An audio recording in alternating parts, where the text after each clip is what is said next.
अरिहंत सिद्ध सूर्य उपाध्याय साधु सर्व अर्थ के प्रकाशी मांगलिक उपकारी हैं।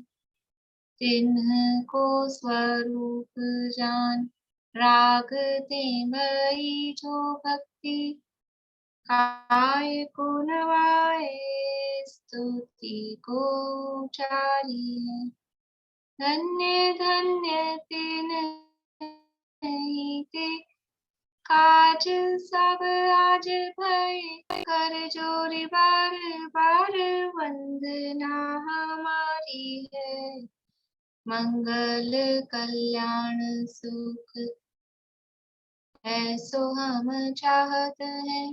हो मेरी ऐसी दशा जैसी तुम धारी है। हो मेरी ऐसी दशा जैसी तुम धारी है। मंगलमय मंगल करण गीत राग विज्ञान नमो ताहि जाते भई अरहंतादि महान करि मंगल करि हो महा ग्रंथ करण को पाठ जाते मिले समाज सब पावे निज पद राज। इस भव तरु का मूल एक जानहु मिथ्या भाव ताको करि निर्मूल अब करिए मोक्ष उपाय करिए मोक्ष उपाय।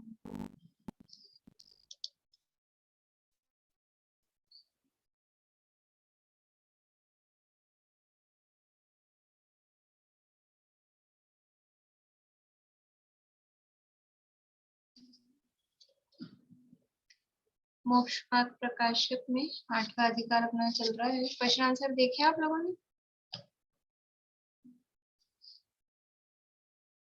नहीं देखे अभी सबने? कल से कर लेंगे,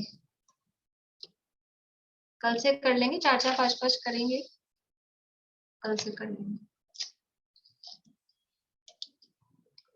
यहाँ 8वां अधिकार अपना चल रहा है और इसके अंतर्गत अनुयोगों के व्याख्यान का विधान, ये प्रकरण अपना चल रहा है। इसके अंतर्गत प्रथमानुयोग कर्णानुयोग इनके व्याख्यान के विधान के बाद में चरणानुयोग के व्याख्यान का विधान, ये चर्चा अपनी चल रही थी।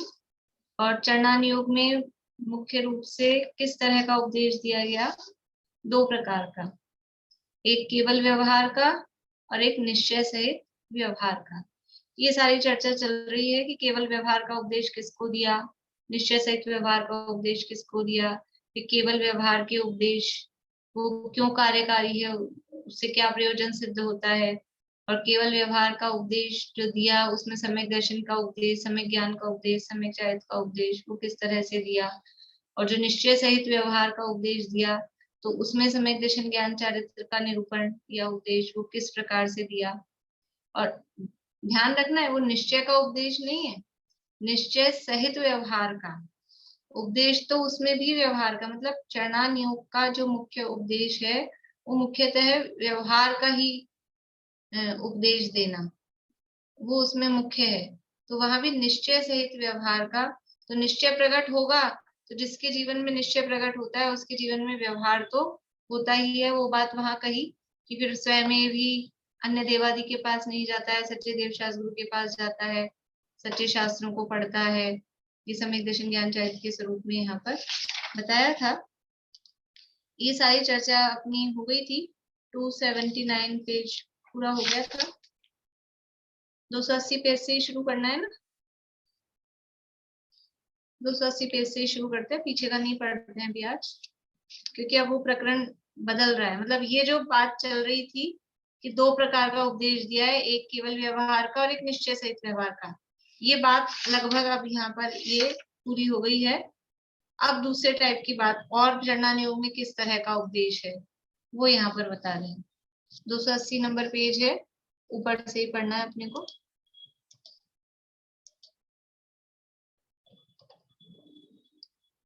तथा चरणान योग में तीव्र कषायों का कार्य छुड़ाकर मंद कषाय रूप कार्य करने का उपदेश देते हैं। यानी क्या उपदेश दे रहे हैं?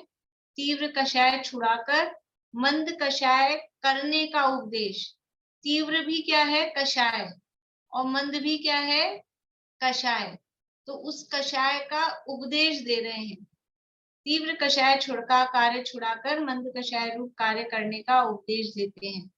यद्यपि कषाय करना बुरा ही है, कषाय करना अच्छा नहीं है, कषाय करना बुरा ही है, तथापि सर्व कषाय न छूटते जानकर जितने कषाय घटें उतना ही भला होगा, ऐसा प्रयोजन वहां जानना।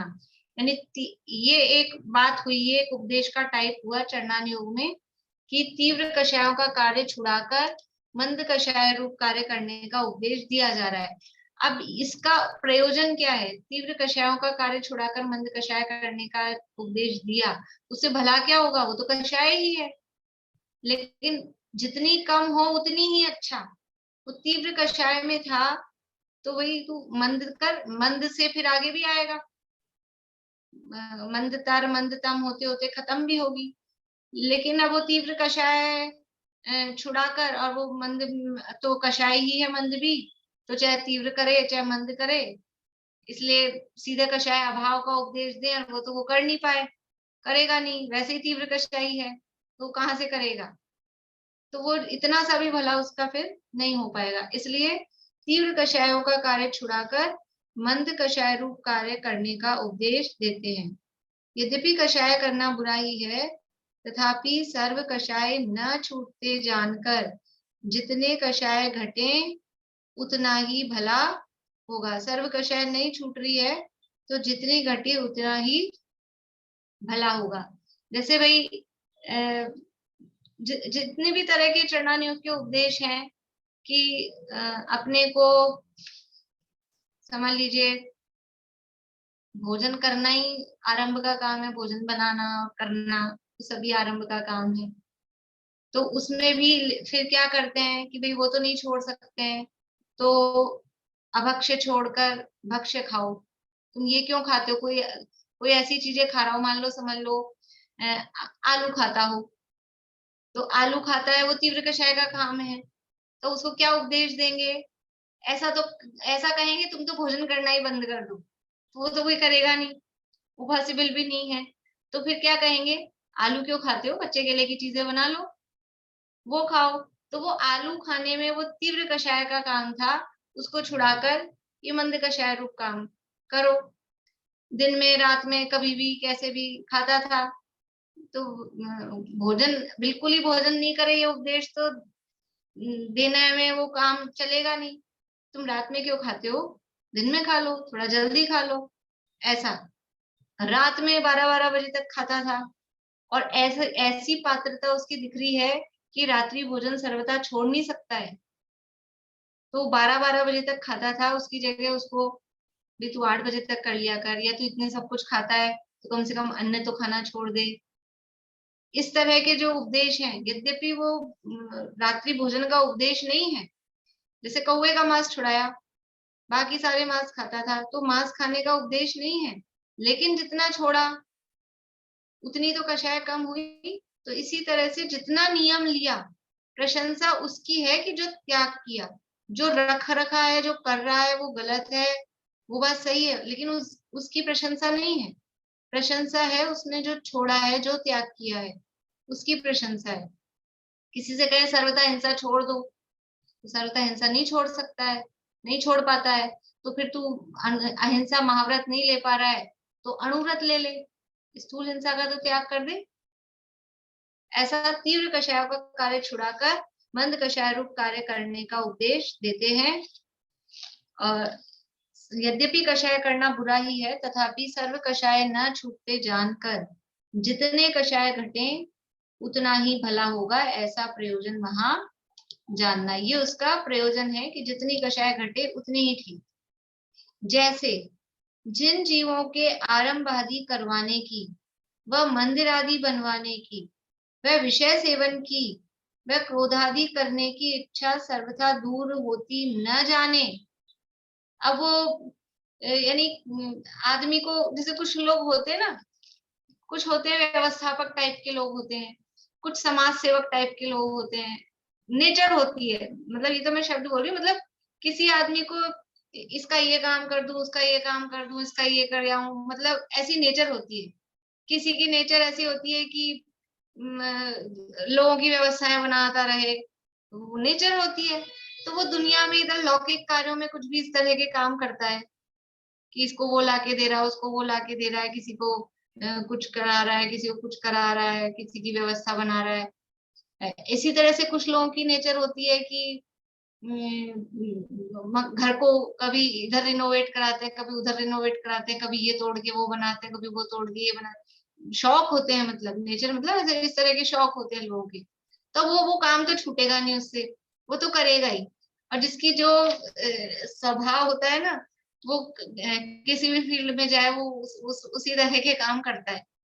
तो अब वो उसका स्वभाव नहीं छूटेगा। तो उन्होंने कहा कि आरंभ आदि करने की, मंदिर आदि बनवाने की, ये नहीं छूटेगी उनकी आदत। तो उनको क्या कहते हैं कि तो कोई मंदिर ही बनवा लो, तुम इतना ये काम कर रहे हो, मंदिर बनवा लो। यहाँ मंदिर, या फिर मंदिर बन रहा है अपने, तो अपने मंदिर बनने की व्यवस्था उसको सौंप दे। तो कम से कम वो अशुभ में जो घर बनवा रहा था, कभी बाथरूम तोड़ा रहा था, कभी रसोई तोड़ा रहा था, कभी कुछ इधर उधर, उसकी जगह वो मंदिर बनाने का जो उसका भाव रहेगा, तो भाव, भाई मंदिर बन रहा है तो उसके थोड़े कषाय शुभ में शुभ रूप होगी, मंद कषाय होगी। इसी तरह से विषय सेवन की प्रवृत्ति नहीं छूटी है। टीवी तो देखना ही है, मोबाइल चलाना ही है, घूमने फिरने जाना ही है, विषय सेवन की प्रवृत्ति नहीं छूटी है। तो फिर क्या कहेंगे, मोबाइल ही चलाना है तो ये यूट्यूब पे इतने सारे प्रवचन आते हैं, ये सुनो। कुछ देखना ही है टीवी जैसा, मतलब कुछ नाटक टाइप का देखना है, तो उस तरह की भी बहुत सारी चीजें अपने धार्मिक, वो देखो। वो है तो काम तो वही हो रहा है, लेकिन उधर अशुभ का राग छुड़ाकर इधर शुभ में, और अशुभ से शुभ में कंपैरेटिवली अपने आप ही कषाय मंद होती ही है। घूमने फिरने की प्रवृत्ति नहीं छूटी है, तो इधर उधर जाते हो, शिमला मनाली, जहाँ कोई मंदिर नहीं कुछ नहीं, तो उसकी जगह यात्राएं करो। और तीर्थ क्षेत्र भी कुछ ऐसे ऐसी जगह हैं जहाँ समझ लीजिए हिल स्टेशन टाइप के हैं, तो वहां की उनको जगह बताते हैं। तो ये करके उनको इसका उपदेश देते हैं। तो जिन जीवों के आरंभ आदि करने की, वह मंदिर आदि बनवाने की, वह विषय सेवन की, वह क्रोधादि करने की इच्छा सर्वथा दूर होती न जाने, उन्हें पूजा प्रभावनादि करने का, वह चैत्यालय आदि बनवाने का, वह जिन देवादि के आगे शोभादिक नृत्य गानादि करने का, वह धर्मात्मा पुरुषों की सहाय आदि करने का उपदेश देते हैं। कुछ लोगों की नेचर होती है लोगों को जिमाने की, मतलब कुछ भी बात हो जीवन कर देंगे छोटे छोटे बातों में, रिश्तेदारों को बुला बुला के। तो उनको अब इनकी नेचर ये तो करेंगे, लोगों को जिमाएंगे ही। तो कि तुम कुछ पूजा वूजा करा लो, फिर उसमें पूजा में लोगों को बुला लो, साधर्मियों को जिमा दो, इस तरह का उपदेश देंगे उसी में। तो इसकी नेचर है वो छूटेगी नहीं। तो तुम ये करते हो, उसकी जगह तो ऐसा करो, कुछ विधान करा दो, इतना खर्चा इसमें कर रहे हो तो एक आयोजन करा दो। ऐसे खर्चा कर, तो खर्चा ही करना है ना, जीवन करेगा तो ऐसे थोड़ी ना होएगा फ्री में। जिसके पास पैसा होगा, पैसा खर्चने का दिल होगा, वही करेगा। तो तुम्हारा ये काम करने का तुम्हारा है, तो इसकी जगह ऐसा विधान आयोजन करा दो, लोगों को यात्रा ले जाओ, यात्रा करा दो, इस तरह के काम। ऐसे ही ये पूजा प्रभावना आदि करने का, चैत्याल आदि बनवा देने का, जिन देव आदि के आगे शोभादिक नृत्य गान आदि करने का, किसी को सजाने का शोभा, इस तरह का ही शौक है, तो मंदिर को सजाओ, उनकी शोभा करो, शोभा यात्रा निकालो, उनके जुलूस निकालो, या नाच गान का शौक होता है किसी को, सब तरह के लोग होते हैं, उस तरह से जोड़ना पड़ता है। अपने को ऐसा लगता है महिला मंडल में कि नाटक से क्या है, नाटक करा देते हैं, कभी थोड़ा डांस वांस भी उसमें बीच में लगाते हैं, लेकिन सब तरह की रुचि वाली महिलाएं होती हैं। वो नाटक के नाम पे आ जाती हैं, रोज क्लास चलती है उसमें नहीं आएंगी, आसपास भी रहती हो तो भी नहीं आएंगी। नाटक हो रहा हो तो आप देखो, तो पता है सबको, नाटक के नाम पे सब आ जाती है, दिन में भी आ जाती है, शाम को भी आ जाती है, जब बुलाओ जब आ जाती है। और ऐसे फुर्सत नहीं है, ऐसे टाइम नहीं है, तो इस बहाने ही सही कोई वो अशुभ में जाती थी, कहीं क्लब में जा रही हैं कि और दूसरी किट्टी पार्टियों में जा रही हैं, उसकी जगह चलो 15 दिन ये नाटक के बहाने इधर ही आती हैं। फिर वो नाटक के डायलॉग में कुछ ना कुछ धर्म के वाक्य वो तो होते ही हैं। उनको महिला संगीत में नृत्य करना है तो उसकी जगह ठीक है भगवान के आगे ही भगवान की प्रभावना के नाम पे चवर ढोल ले। उनको जिनको नृत्य का शौक है वो तो कहीं भी करेंगे, इधर विधान हो रहा हो तो उसमें भी करेंगे, और कहीं म्यूजिक वैसा बज रहा हो और कोई दूसरा कार्यक्रम हो आपके घर गृहस्थी का उसमें भी करेंगे। तो इस तरह से उनकी थोड़ा सा रुचि के हिसाब से उसका उपदेश वहां पर दिया जाता है। किसी को सहायता करने का शौक होता है, इसकी मदद उसकी मदद, तो जैसे कबूतरों को ज्वार डालना है, चींटियों के लिए वो शक्कर वगैरह डाल, इस तरह के लोगों को गरीबों की सहायता करने का इधर उधर का शौक होता है, तो वो शौक है तो उसको भी इधर डाइवर्ट कर सकते हैं कि तुम्हें यही करना है तो साधर्मियों को भोजन कराओ, या इसमें आहार दान में दो पैसा देना है, रुपया देना है, इस तरह के उनको वो कषाय छुड़ाकर इधर शुभ में उसको लगाते हैं। क्यों लगाते हैं? क्योंकि इनमें परंपरा कषाय का पोषण नहीं होता। वो जो विषय कषायों में लगा हुआ था ना, तीव्र कषाय में, वहां परंपरा कषाय से कषाय, कषाय से कषाय, कषाय की परंपरा चलती रहती है। और यहाँ क्या होगा, ये जो शुभ में लगेगा, शुभ में लगेगा तो क्या चांस है कि वो कषाय की परंपरा टूटने का चांस है। वो कषाय की परंपरा टूट सकती है, टूट जाती है। जितना विषयों में जितना रस आता है ना वो छूटता नहीं है, इसमें इतना रस भी नहीं आता है, वो कषाय इतनी चल भी नहीं सकती है। जितना विषयों में जैसा रस आता है, विषयों को छोड़ना जितना कठिन होता है, वो शुभ में उतना, कोई रेयर होते हैं कि ऐसे शुभ में आसक्त हो जैसे विषयों में आसक्त होते हैं।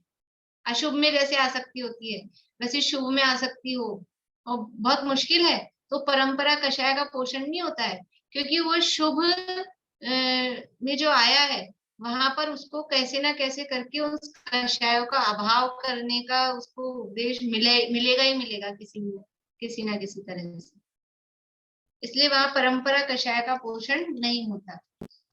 पाप कार्यों में परंपरा कषाय का पोषण होता है, इसलिए पाप कार्यों से छुड़ाकर इन कार्यों में लगाते हैं। वो पाप की रुचि ऐसी है कि एक पाप कार्य में लगेगा, उसको पूर्ति करने में दूसरा पाप होता है, एक पाप के लिए दूसरा पाप, दूसरे पाप के लिए तीसरा पाप, वो चलती रहती है उसकी साइकिल, वो परंपरा टूटती नहीं है। और यहाँ पर ऐसा नहीं है, यहाँ पे क्योंकि उतनी आसक्ति भी नहीं है तो उस तरह से कषायों का पोषण नहीं हो पाता है, इसलिए पाप कार्य को छुड़ाकर ये जो शुभ कार्य है इसमें लगाते हैं।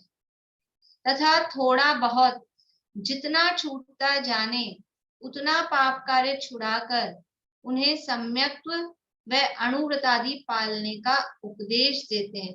जितना पाप छूटे, मतलब किसी को भक्ति की, म्यूजिक की इसकी रुचि है, अपने यहाँ शिविर लगता है, समझ लो शिविर लगता है, कोई व्यक्ति ऐसा है अपन कहो प्रवचन सुनने आओ, अच्छे अच्छे विद्वान है और सरल से सरल प्रवचन हो रहे हैं, सूरत प्रकाश जी भाई साहब हैं, संजीव जी हैं, लेकिन नहीं आएगा। आप प्रवचन के लिए कहो तो वो व्यक्ति नहीं आएगा। फिर अपन कहें शाम को 7:15 बजे भक्ति होती है, उसमें आ जाया करो, तो फिर ठीक है, अपन इतना कहते हैं तो वो व्यक्ति सोचता है कि भक्ति में जाना अच्छा है प्रवचन से, तो भक्ति में आ जाएगा।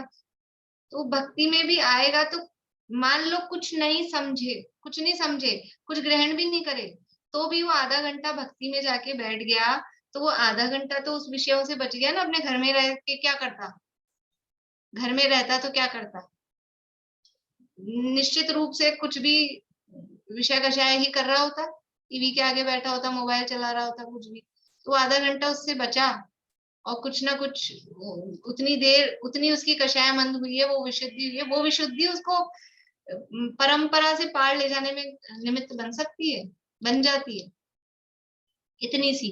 क्योंकि वो अपने विषयों को छोड़ के यहाँ आना वो आसान बात नहीं है।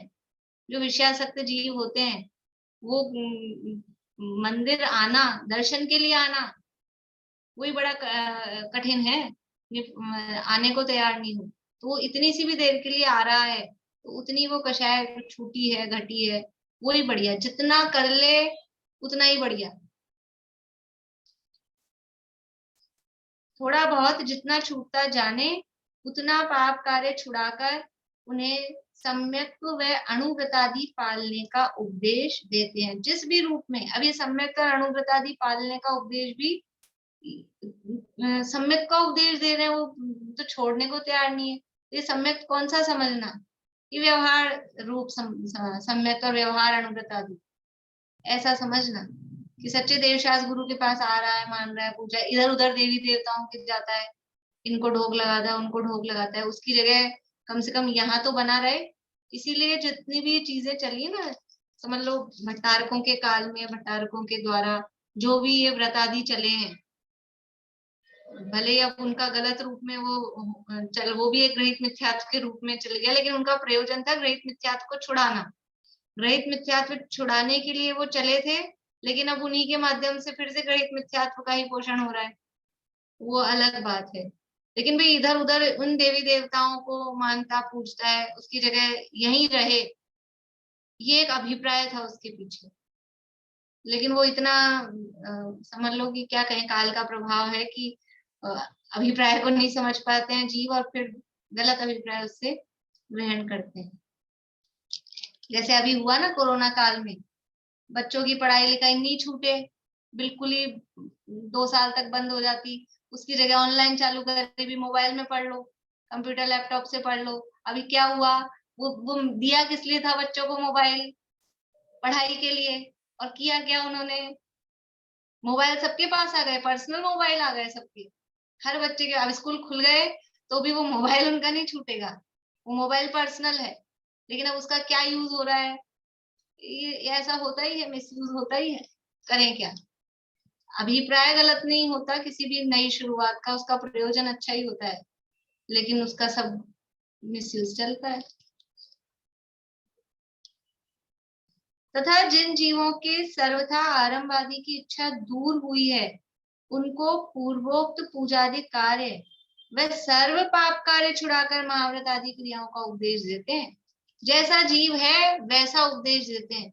जिसको पाप कार्य छोड़ने की इच्छा नहीं है अभी, वो उसको करना है आरंभ के कार्य, तो उसको अशुभ आरंभ छोड़ के शुभ आरंभ में लगाते हैं।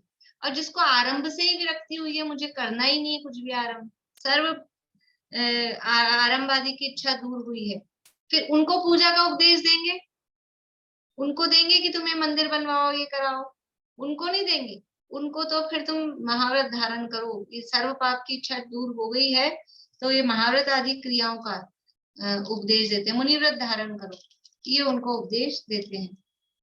तथा किंचित रागादि छूटते जानकर उन्हें दया, धर्मोपदेश, प्रतिक्रमण आदि कार्य का उपदेश देते हैं। उनके राग कम हुआ है, किंचित राग आदि छूटते जानकर, मतलब कि इनका कुछ राग, देखो ये तो समझ में आता है, जो उपदेश दाता होता है वो उपदेश दाता ही तब बनाए कि थोड़ा बहुत आदमी के हाव भाव से, उसके नेचर से, उससे वो समझता है कि इसको कैसा उपदेश दिया जा सकता है। शुरू में वैद्य का वो रोगी का उदाहरण दिया था, तो जैसे वैद्य जी को समझ में आता है कि किस मरीज को कौन सी दवाई देनी है, वैसे ही उपदेश दाता गुरु को भी समझ में आते हैं। भले वो मुनिराज हो अथवा गृहस्थ हो, जो भी उपदेश दाता है उनको ये समझ में आता है, और ये समझना चाहिए कि किसको कैसा उपदेश देना है। वरना वो गलती कर दे वैद्य जी, जो दवाई जिसकी प्रकृति के विरुद्ध थी, फिर क्या होता है, वो रिएक्शन करती है, जहर का काम करती है, मरण को प्राप्त हो जाए। यदि उपदेश गलत हो जाए, जिस जीव को जैसा उपदेश देना है, तीव्र कषाई, बहुत तीव्र कषाई था और उसको ऐसा उपदेश दे दिया, तो वो बिल्कुल ही इतना मतलब बहुत तीव्र कषाय हो ना, सामने वाले की पात्रता देखे, ज्यादा उपदेश देना ही नहीं चाहिए। कभी ऐसा हो तो वो ऐसी ऐसी प्रतिज्ञा ले ले, किसी को अपन रात्रि भोजन त्याग का उपदेश दो और वो बहुत तीव्र कषाई, अब तो मैं दिन में करूंगा ही नहीं, अब तो मैं रात में ही करूंगा, ऐसा हो जाए तो ये उल्टा जहर का काम कर जाए। उसकी योग्यता देख के, पात्रता देख के फिर उपदेश दिया जाता है।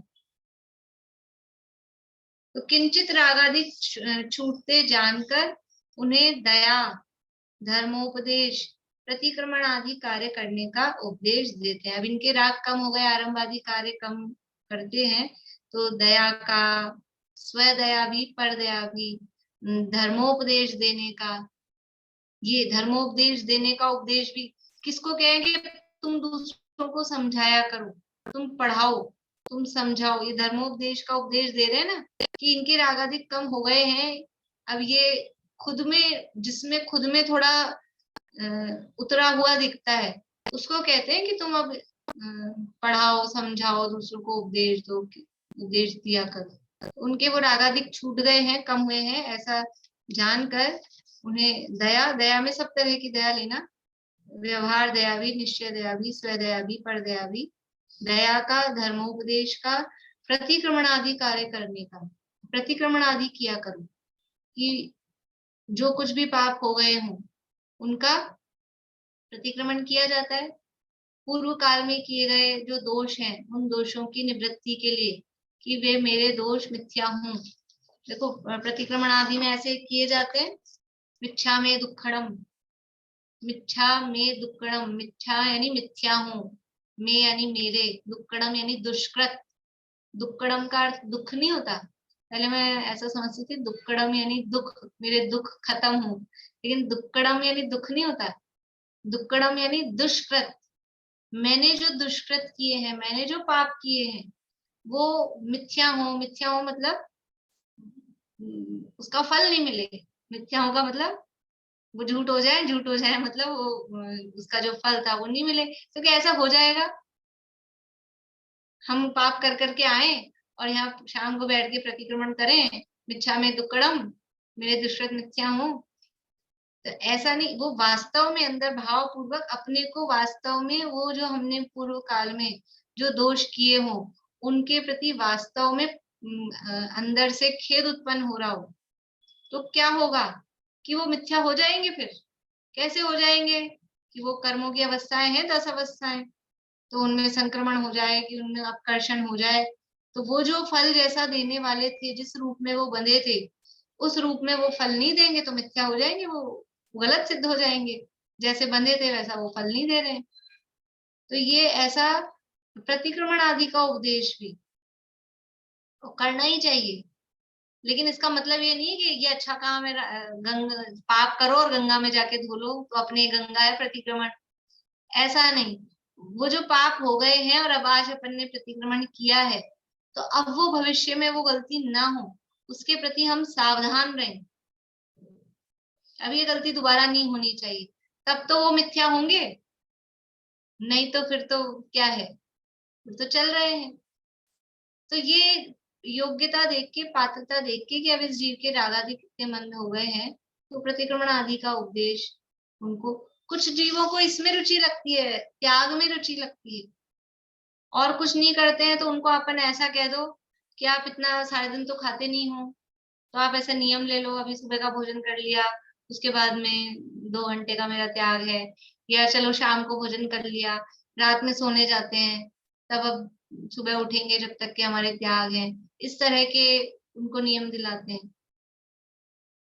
प्रतिक्रमण किया करो, शाम रात को सोते समय बैठ के, कि कुछ अपन ने दिन भर में क्या किया है, तो उन पापों को विचार के प्रायश्चित करो, आलोचना पाठ पढ़ो, झाड़ू ले जागा बुहारी, चीटिया दिख जीव विदारी, इस तरह से, तो उनको इसमें रुचि होती है, वो ये करते हैं। जिस तरह के जीव हैं उनको जैसे रुचि लगे उस तरह का उपदेश देते हैं, पर उनकी कषायों का लेवल देख के, तीव्र कषाई है तो उसको मंद कषाय का ही उपदेश दे देते हैं, उतना ही हो जाए वही भला है।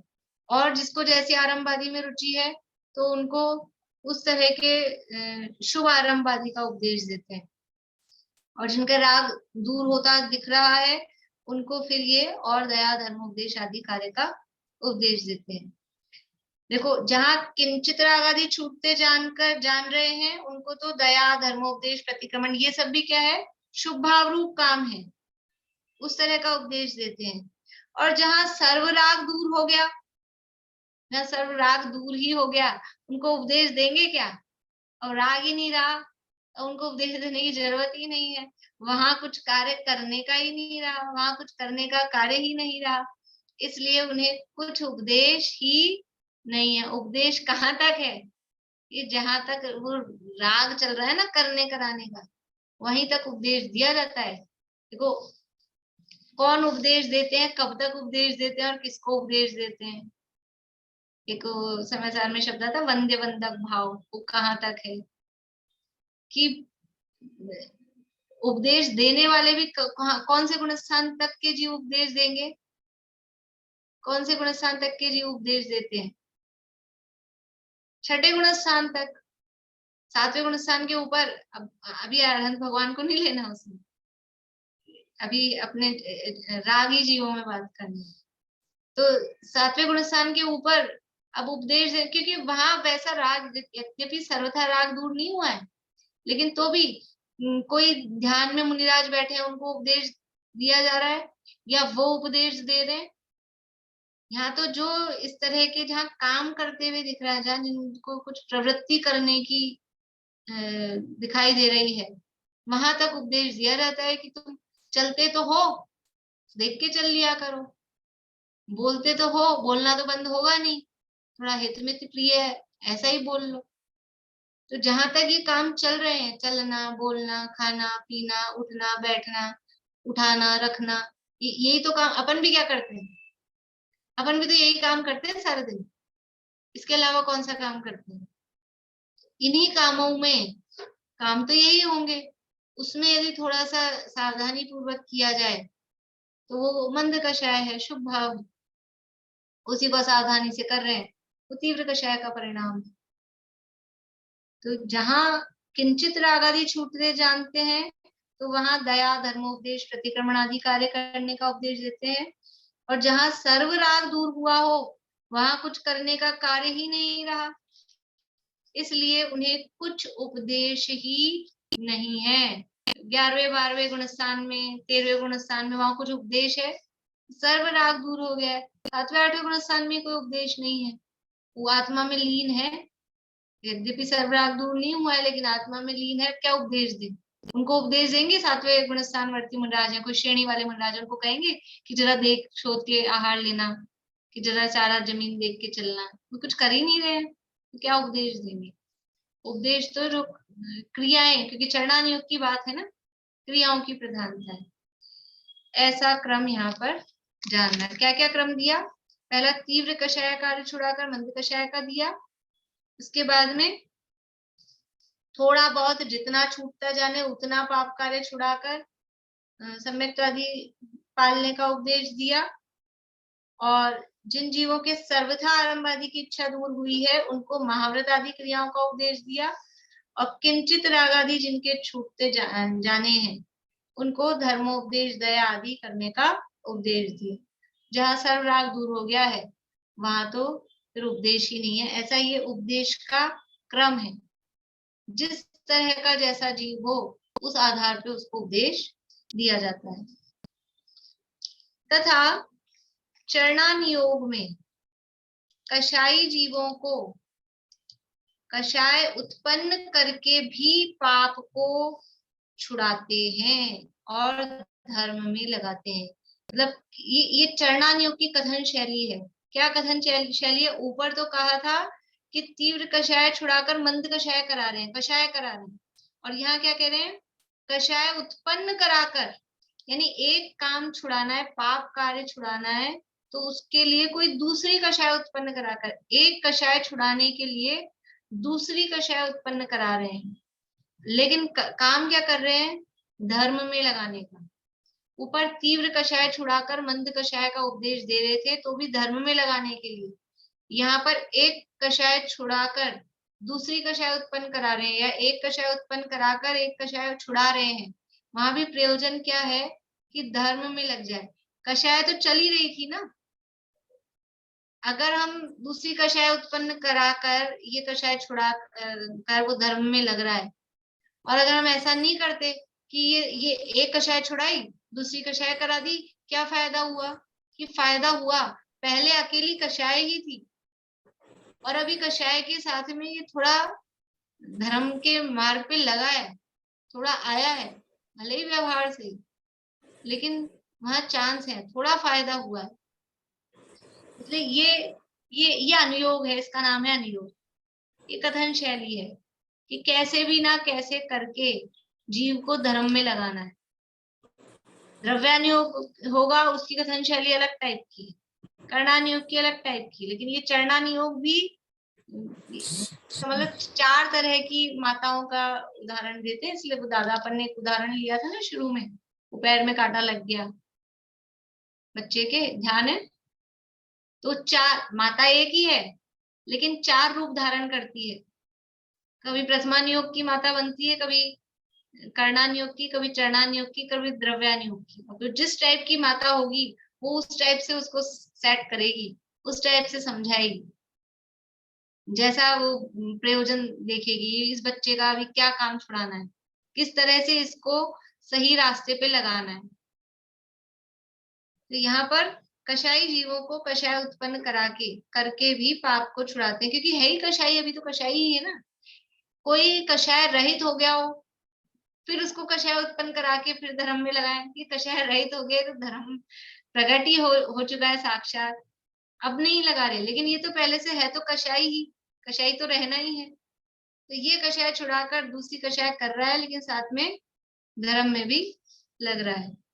जैसे पाप का फल नरकादि के दुख दिखाकर उनको भय कषाय उत्पन्न करके पाप कार्य छुड़ाते हैं। हिंसा, झूठ, चोरी, कुशील, परिग्रह, बहुत पाप में लीन था, तो उन पापों का फल क्या दिखाया? नरक के दुख। कैसे कैसे नरक में दुख होते हैं। अब वो नरक के दुख दिखाए तो क्या हुआ कि उनको भय, वो सीढ़ी बनी, एक नरक की सीढ़ी देखी हम लोगों ने? किस किसने देखी? किसी ने भी नहीं देखी? नरक की सीढ़ी निकली थी एक बार, 1-2 लोग हैं बस। तो वो नरक की सीढ़ी एक वो चलती थी पहले, ब्यूटी विदाउट क्रूरटी, मतलब वो उसमें किस तरह से जीवों की हिंसा हो कि ये बनते हैं अपने beauty products, cream, powder, perfume वर्फ्यूम, ये चीजें। एक वो, तो वो क्या होता है, वो सीढ़ी दिखाई अपने को, वो वीडियो दिखाया कि कैसे मार रहे हैं, कैसे उस सांप को टांग दिया है, नीचे आग जल रही है। तो अभी हम चमड़ा यूज में ले रहे थे कि कोई मांस खा रहे थे, या कोई इस तरह के परफ्यूम वर्फ्यूम यूज में ले रहे थे, तो वो एक कषाय का कार्य था। अब वो सीढ़ी देख के देखो अभी कैसे चेहरा हो रहा है। वो अभी तो बात करने से चेहरा ऐसा हो रहा है, जब वो देखते हैं, जब कैसा होता है देख नहीं पाते हैं। मेरे हिसाब से कोई भी व्यक्ति ने पूरी नहीं देखी होगी, थोड़ी सी देखते ही बंद कर दी जाती है उसको, देखा नहीं जाता है कि एक तो मतलब जुगुप्सा भी होती है और भय भी होता है, 2 तरह की कषाय। ऐसे वो नरक की सीढ़ी, वो नरक का सीन दिखाते हैं, और ऐसा किस तरह का, वो भी पूरी नहीं देखी जाती है, वो भी जरा सी देख के बंद कर दी जाती है, वहां भय उत्पन्न होता है। तो वो एक कषाय दूसरी हिंसा ये कर रहे थे, क्रोध का परिणाम था, वो एक कषाय हो रही थी, और यहाँ ये दूसरी कषाय हुई। एक कषाय छुड़ाकर दूसरी कषाय कराई, लेकिन फायदा क्या निकला कि वो पाप से डरा, वो पाप करते हुए अब वो डर रहा है, पाप नहीं कर रहा है। और हाँ, धर्म करो, धर्म का फल अभी आगे और देंगे उदाहरण। बोलिए मीना चाची। कल है ना हमारे यहाँ कुछ लेडीज आए थे, जैसे तो वो पर्स रखे हुए थे, बोले कि ये तो टेबल पर इतने सारे, मतलब ये तो रुपए होंगे, मतलब पर्स की वैल्यू इतनी है वो। तो मैंने पूछा भाई कितने का होगा एक पर्स, तो बोले 3 लाख का है। तो मैंने कहा अरे राम, फिर मेरे को लगा कि फिर मैंने आज पूछा उससे बहू से, मैंने कहा ये इतना महंगा पर्स है तो निश्चित ये चमड़े का तो होगा ही होगा, क्योंकि ये रैगजीन वाले पर्स इतने कॉस्टली तो आने ऐसे रहे। मैंने कहा फिर तो भाई ये नहीं होए तो ही अच्छा है। ये तो मेरे को मालूम ही नहीं था कि इतने इतने महंगे भी आते हैं, करते हैं, मतलब अपने को ऐसी आइडिया बात ही नहीं होता है करी ना। कि बोले इतने लाखों का तो माल इस टेबल पर अभी पड़ा हुआ है बोले। सही बात है। तो अब उनको भाई, उनको ये दिखाया जाएगी कितनी हिंसा, ये ऐसी इतना पाप, ये जो आप पाप कर रहे हो इसका फल क्या होगा। तो वो नरक के कई जगह चित्र बने होते हैं, कई जगह शास्त्रों में तो इसी तरह से कि जिन्होंने परस्त्री सेवन किया है उनको गरम गरम लोहे की पुतलियां चिपकाते हैं, जिन्होंने मांस खाया बहुत पूर्व भाव में उनके खुद के ही अंग काट काट के मुंह में खिलाते हैं, जिन्होंने शराब पी उनको गरम गरम वो लोहा पिघलाकर वो उनको पिलाते हैं। तो ये जो सीन दिखा रहे हैं उनको उपदेश में ही शब्दों के रूप में ये जो दिखा रहे हैं सीन मतलब समझ में आता है ना सर, एक आदमी का विजुअलाइज होता है ना, सीन दिखने लगता है। तो उससे डर उत्पन्न करा रहे हैं। तो वो डरेगा, शराब पीने से डरेगा, मांस खाने से डरेगा। अभी चमड़े की बात है, तो ये जैसे तुम ये चमड़ा बन रहा है किस तरह से बनता है, तो ऐसे ही फल तो मिलेगा। तो वहां नरक में जाके तुम्हारा चमड़ा उतारा जाएगा, मरोगे नहीं, चमड़ा भी उतरेगा। यहाँ तो वो मर जाता है एक बार।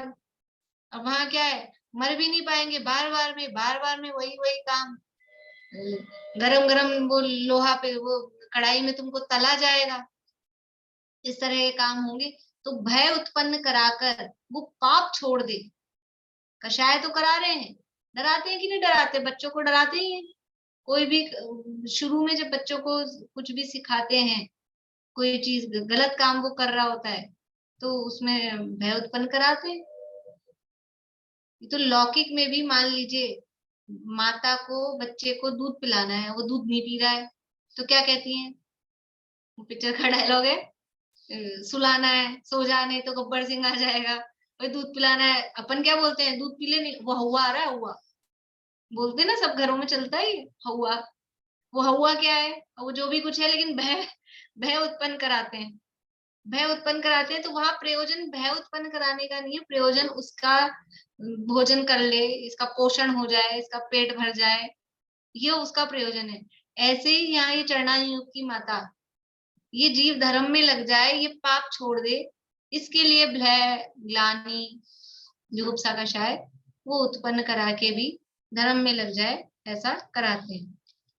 तो जैसे पाप का फल नरक आदि के दुख दिखाकर उनको भय कषाय उत्पन्न करके पाप कार्य छुड़वाते हैं, तथा पुण्य के फल स्वर्ग आदि के सुख दिखाकर उन्हें लोभ कषाय उत्पन्न करके धर्म कार्यों में लगाते हैं। अकेला पाप का फल ही थोड़ा ना दिखाते हैं, पुण्य का फल भी तो दिखाते हैं कि ऐसे दान देने का फल, वो भोग भूमि में ऐसे कल्प वृक्ष होते हैं जो चाहो जो ही मिल जाता है, बिल्कुल परफेक्ट, और कुछ काम नहीं करना पड़ता, और स्वर्गों में वहां बस घूमना ही घूमना। और कैसे मिलता है स्वर्ग, पूजा पाठ दया दान भक्ति व्रत उपवास ये करोगे तो वहां, पुण्य करोगे तो स्वर्ग में जाओगे, पाप करोगे तो नर्क में जाओगे।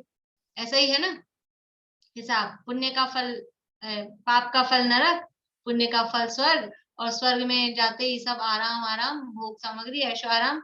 तो वहां लोभ दिखाते हैं कि कितनी कितनी वहां सामग्री होगी, वहां वो सामग्री, इतना जो वैभव का वर्णन किया पूरा, यानी पूरा जो त्रिलोक सार है, त्रिलोक पनति है, वहां नरक का वर्णन किया, नरक के दुखों का वर्णन किया, और फिर ऊर्ध्व लोक का वर्णन किया, पूरा स्वर्ग की वैभव का डिटेल डिटेल में वर्णन है खूब, कैसे कैसे क्या मतलब उसका इंद्र की नगरी अमरावती, कैसे क्या कहाँ कहाँ कैसे उसकी सेना का 7 प्रकार की सेना है, कितने कितने लाखों लाखों करोड़ों करोड़ों ये है। ये क्या है, क्या काम आती है जी वहां सेना, इंद्र के क्या काम आती है सेना, केवल वैभव ठाट बाट, वो ठाट बाट दिखाने को। वहां वहां कल्प वृक्ष है और ये सब चीजें हैं, तो क्या वहां के वैभव दिखाने को, तो वो देखकर वो जीव धर्म में लगे, पाप से डरे और धर्म में लगे। एक बार लोभ से ही सही, एक बार डर से ही सही आएगा और पढ़ेगा सुनेगा समझेगा, तो फिर वो स्वर्ग भी संसार है और नरक भी संसार है ये भी समझ जाएगा। और आएगा ही नहीं तो फिर वो कहाँ समझेगा कि ये स्वर्ग नरक सब संसार ही है, फिर वो चांस ही नहीं है। एक बार आ जाए, लग जाए, तो रेयर है, पीछे एक लाइन दी थी कि काम तो उनका भला, ज्यादातर तो सबका भला होता ही है, ज्यादातर तो सही लाइन पे लगी जाते हैं। अब कोई कोई रह जाए, एक आध रह जाए कोई लाखों करोड़ों में से, तो उसके लिए ऐसा बाकी के लाखों को जो लाइन पे लगाया वो उपदेश देना तो नहीं छोड़ सकते। बाकी के तो सब सही लाइन पे लगते ही हैं। अब किसी की होनहारी ऐसी हो तो गलत समझ जाए, गलत उपदेश, गलत अर्थ ले ले, तो उसकी होनहार है। बाकी यहाँ तो प्रयोजन है, जैसे तैसे कैसे भी करके। जैसे माँ का प्रयोजन होता है, जैसे तैसे करके ये बच्चे का भला हो, शारीरिक भी पोषण हो, मानसिक भी पोषण हो, और दुनिया में ये उन्नति करे, लौकिक में, ये माँ का प्रयोजन होता है।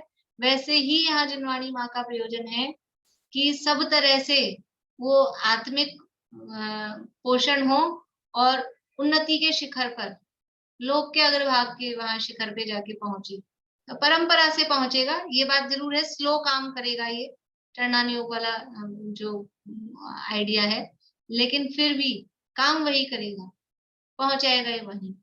इस प्रकार से ये चरणान योग में यहाँ उपदेश दिया है, और अभी इसमें आगे बाकी है, कल अपन आगे बढ़ाएंगे इस चर्चा को।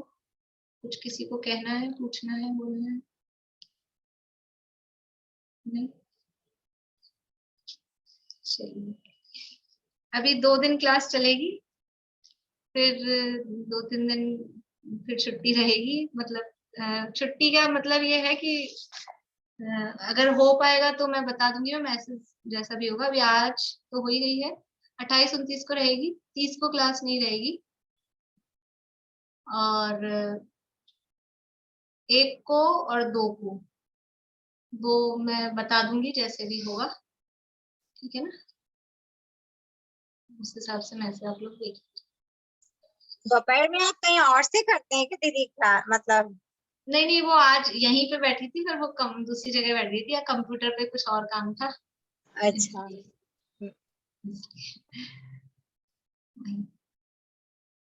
चलिए, जिनवाणी से भी करते हैं।